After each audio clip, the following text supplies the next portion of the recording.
there's a running theme when people run for president and someone doesn't like them, for whoever doesn't like them, if they write an article or they're on some news program as a political commentator or an analyst, to go and take a former person who ran for president's name and try to link it to that person to basically use as a reason for why they believe that person has no chance of winning. This article by Hot Air, when I first saw it, I thought they were blowing out Hot Air, um, is not an example of that, even though it is the second article I've seen.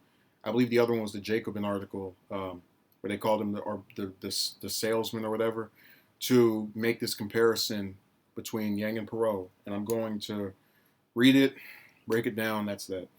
In the culture war that currently cleaves America, there are three sides. There are progressives who believe that racism, nativism, and misogyny powered Trump's rise and must be defeated. There are conservatives who believe that Trump's election was a response to political correctness, the left's effort to demonize as bigoted anyone who defends the traditions that made America great.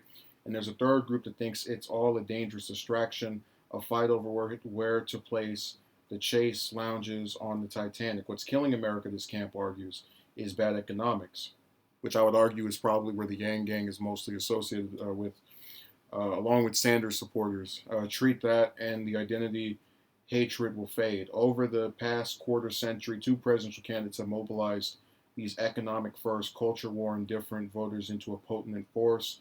The first was Ross Perot, the second is Andrew Yang.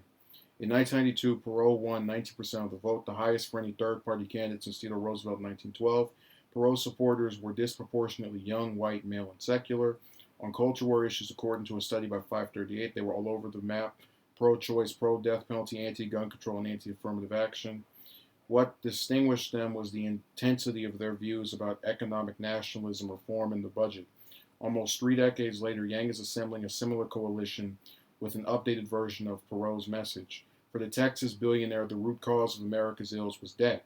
For Yang, it's robots. The reason Trump was elected was that we automated away 4 million manufacturing jobs in Michigan, Ohio, Pennsylvania, and Wisconsin, Yang told the New York Times last year.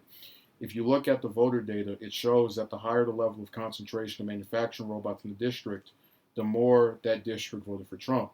For Yang, Trump is only the first big calamity that automation will bring. In the coming years, self-driving cars will replace truckers, then similar technology will dispense with retail workers, call center workers, fast food workers, insurance companies, accounting firms. In the war on normal people, Yang predicts riots, if not revolution. We have 5 to 10 years before truckers lose their jobs, he told the Times, and then all hell breaks loose. So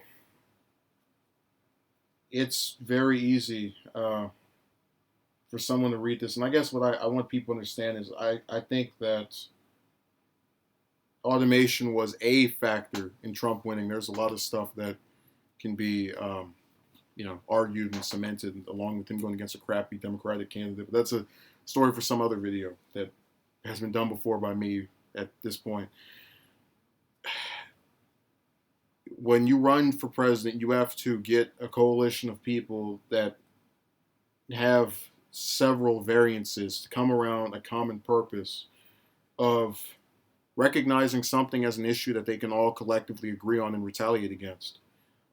If you look at a lot of these Democrats that are in office, the only one I see, and I bring him up a lot on this channel, and a lot on my channel, because he's not doing the same thing these people are doing. The only one I see really talking about economic stuff, and again in office, is Ro Khanna. At least in the House anyway.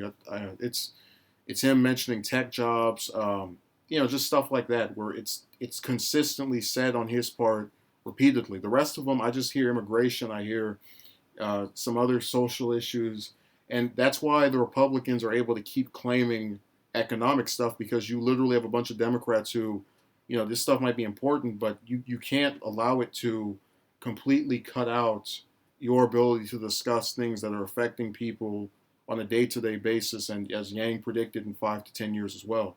So I think the comparison between Perot was well-intended. It wasn't the usual narrative of, Perot lost, so Yang is going to lose too. It was decent.